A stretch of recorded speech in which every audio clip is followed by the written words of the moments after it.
Hi, this topical talk's gonna show you how to host a Discord movie night.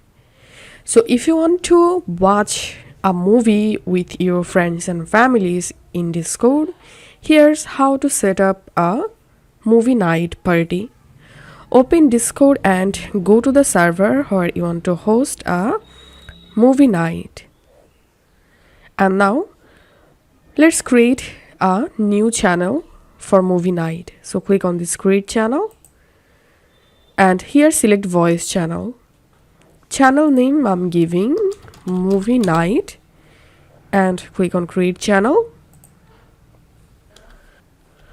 Once the channel created, now join to the channel and click on share your screen. And now all you have to need, select the window where you are watching a movie, or you can select your entire screen. And to share movie audio, you have to enable this option and click on share.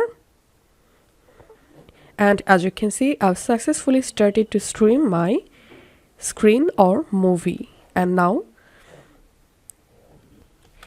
invite your friends or your family members to join to this channel to watch the movie. This is how we can easily host a movie night in Discord. If this video helped you out, please leave a like and leave a comment down below.